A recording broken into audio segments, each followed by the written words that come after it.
Welcome to today's Farm Life. I'm Doug Cunningham. With deer season well underway in the state of South Dakota, we need to take a step back and look at a disease that is affecting some of the deer herds in the state of South Dakota, chronic wasting disease, or CWD. Had a chance to catch up with Chad Switzer, the Wildlife Program Administrator for the Game Fish and Parks Department in South Dakota, and we start by explaining exactly what is chronic wasting disease. Yeah, so chronic wasting disease, commonly referred to as CWD, it's a brain neurological disease. It's caused by a prion, which is an abnormal protein. It affects the central nervous system of the infected animals. It's a long-term disease for the most part, unlike hemorrhagic disease, where those deer can succumb to EHD or blue tongue within a couple days. Chronic wasting disease kind of incubates in the body, and those animals could have that disease for 6 months to 2 to 3 years before they start displaying clinical signs and die. We detected CWD for the first time in South Dakota in 2001 down in southwestern part of the state in Fall River County. And it wasn't up until recently, maybe the last 3 years, we really ramped up our efforts trying to detect the presence or absence of CWD across the state. And predominantly, I believe we have it now in 17 counties. All but one of those are all West River. We do have a redheaded child county, Sully County. We detected CWD there last year. So predominantly the western part of the state, but we really haven't done a high enough sampling effort across many of our units East River to have much confidence whether CWD is present or not. Not to say it's not present, maybe we just haven't found it there yet.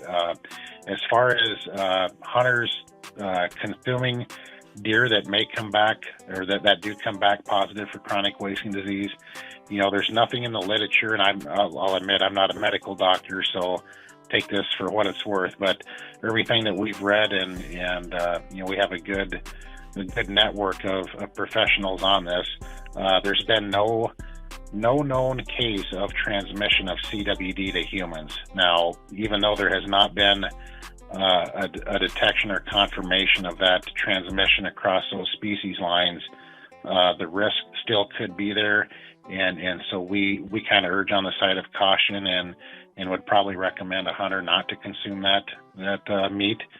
And if a hunter does come back with a positive, and if they are willing to return the entire carcass parts, including antlers from a buck, back to our department, we will reinstate your preference points that were used to acquire that license and any of your future eligibility for that season. Now, I know a lot of people it happens all the time. People from Mitchell go to whether it's West River, clear up to Buffalo, they go all over the place to go hunting. Is it something that CWD is just pretty much inevitable getting here, or are we going to be able to keep it out? Yep, so it's likely over time. If it is not currently in far eastern South Dakota, it's probably going to get there.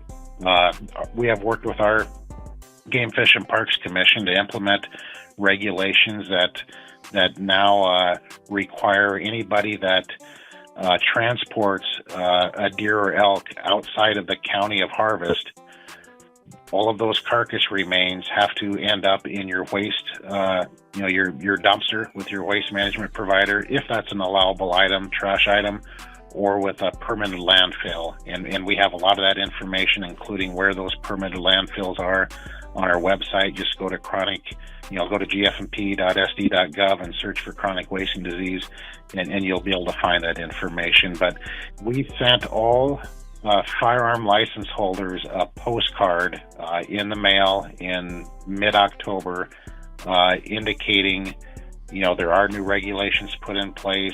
We're directing them to our website. We feel we've done probably as good of a job as we can with our communication staff using social media and other avenues to spread that word, through news releases. We've worked with a private marketing consultant to help do some targeted outreach there through social media. So, yeah, things like that and things like we're doing here right now, Doug. These are great ways to, inform our deer hunters and the public on, some of the risks with CWD, how it could potentially have a negative impact on our deer and elk into the future, and what hunters can help do to try to slow the spread. And some of the concerning things we're seeing from, some of our neighboring western states, where they have some radio marked deer. They're monitoring the survival of those whitetail and mule deer, and some even have some elk within those studies. But they've documented up to 50% of those radio marked animals have chronic wasting disease, and there is some huge concern there. Looking long term, it may not be within our lifetime, but for our kids, grandkids, what kind of impact could this disease have on future ungulate populations? So.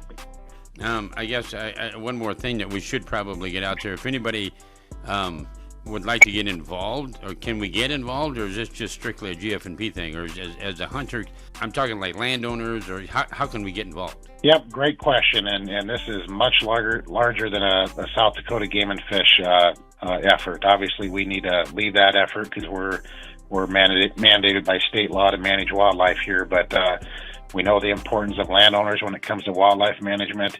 They contact our office when they observe sick deer or elk or whatever on their properties, and our landowners are great. They provide a lot of good habitat. They contact us when they think they may have some disease issues, and hunters have played a critical role in assisting us in getting surveillance, and we're working as hard as we can with South Dakota State University at the diagnostics lab there, for those hunters that submit samples, that turn those results back around as quickly and efficiently as we can back to those hunters, so they're not sitting around waiting, several weeks for test results. The lab is doing a great job now, and most hunters are getting results back within, 5 to 7 working days. So that's a positive thing. I know that may seem like a long time, but when a lab is dealing with livestock diseases and then gets inundated with thousands of samples coming in from our deer hunting season, they're doing a good job. Chad Switzer, the Wildlife Program Administrator for the Game Fish and Parks Department in South Dakota. Remember, feel good about what you do today, because what you do today is very important. For today's Farm Life, I'm Doug Cunningham.